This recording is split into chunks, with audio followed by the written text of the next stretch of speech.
Hello friends, स्वागत है आपका हमारे YouTube channel apex GS express में।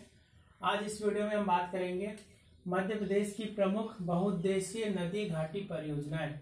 इसके पहले जो हमने वीडियो अपलोड किया था उसमें आपने देखा था मध्य प्रदेश में सिंचाई के साधन, मध्य प्रदेश में कहाँ कहाँ पर सिंचाई होती है उसके बारे में हमने डिस्कस किया था। आज इस वीडियो में हम बात करेंगे मध्य प्रदेश की प्रमुख बहुउद्देशीय नदी घाटी परियोजनाएं।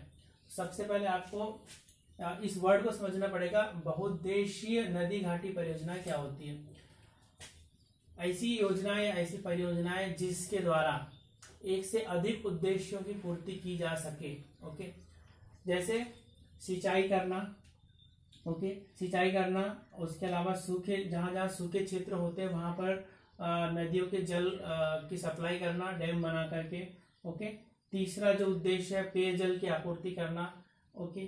और नेक्स्ट है बिजली का उत्पादन करना, नदियों से जो जल विद्युत का उत्पादन करना। इसके अलावा पर्यटन भी इसमें शामिल है। जो डैम वगैरह बनाए जाते हैं, बड़े बड़े डैम बनाए जाते हैं, तो उसे पर्यटन के क्षेत्र में भी रखा जाता है। तो इस प्रकार से बहुउद्देशीय परियोजनाओं जो होता है उनके एक से अधिक उद्देश्य होते हैं, इसलिए इन्हें कहा जाता है बहुउद्देशीय परियोजनाएं।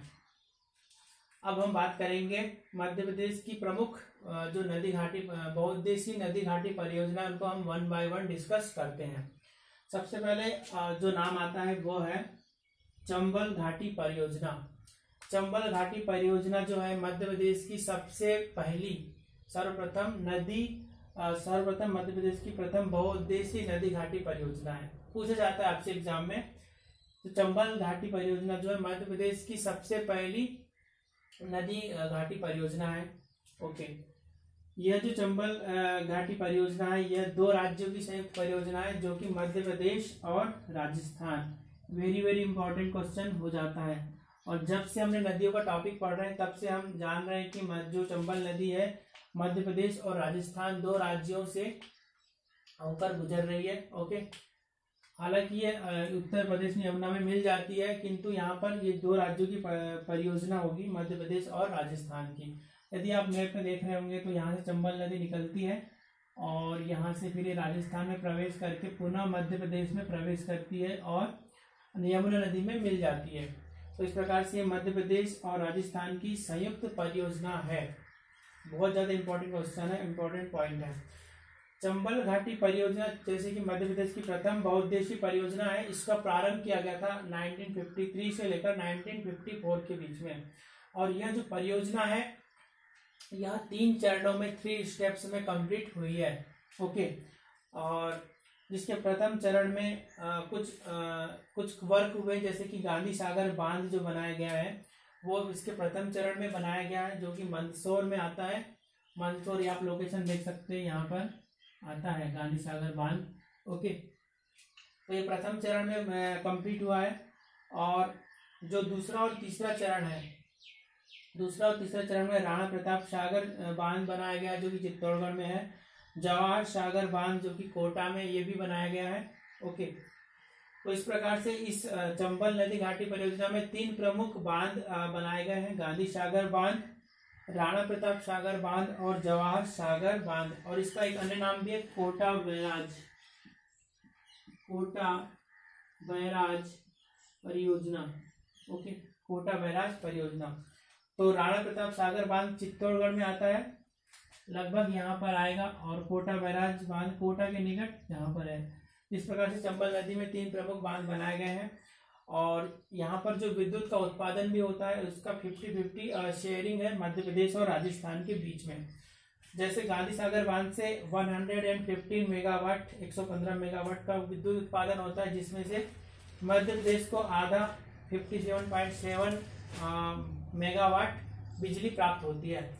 इसी प्रकार से राणा प्रताप सागर बांध में 172 मेगावाट बिजली में से मध्य प्रदेश को 50% 86 मेगावाट प्राप्त होती है। और जवाहर सागर बांध में जो कि 99 मेगावाट इलेक्ट्रिसिटी प्रोडक्शन होता है, उसमें से 49.5 जो मेगावाट है मध्य प्रदेश को प्राप्त होती है। तो इसमें टोटल जो भी प्रोडक्शन हो रहा है इलेक्ट्रिसिटी का, उसका 50% मध्य प्रदेश और 50% राजस्थान को शेयरिंग होती है। तो ये पॉइंट हो गए। और इस बांध में जो सिंचाई की सुविधा है, सिंचाई प्रारंभ हुई है 1960 से। 1960 के बाद से सिंचाई की सुविधा शुरू की गई, नहरों का निर्माण किया गया, उसके बाद सिंचाई प्रारंभ की गई। ओके, और इसकी विशेषता है कि चंबल नदी की दाईं ओर की सहायक नदियां से मध्य प्रदेश को, ओके, चंबल के दाईं ओर हो गया, दाईं ओर की सहायक नदियों से मध्य प्रदेश को सिंचाई प्राप्त हो रही है, जबकि बाईं ओर की जो नदियां हैं वहां से राजस्थान को सिंचाई उपलब्ध होती है, जल की उपलब्धता होती है। ओके, नेक्स्ट पॉइंट है, इस प्रकार से चंबल नदी घाटी परियोजना के कुछ इंपॉर्टेंट पॉइंट थे। अब हम बात करने वाले हैं जो इस टॉपिक से रिलेटेड कुछ फैक्ट है, और इन पॉइंट को हालांकि हमने कुछ प्रीवियस वीडियो में डिस्कस भी कर लिया है, किंतु फिर भी हम इसे रिपीट करेंगे क्योंकि फैक्ट से संबंधित क्वेश्चन आजकल काफी ट्रेंड में चल रहे हैं। तो हम बात करते हैं मध्य प्रदेश में सिंचाई विभाग की स्थापना कब की गई। तो स्वतंत्रता से पहले मध्य प्रदेश में सिंचाई विभाग की स्थापना की गई थी 1905 में।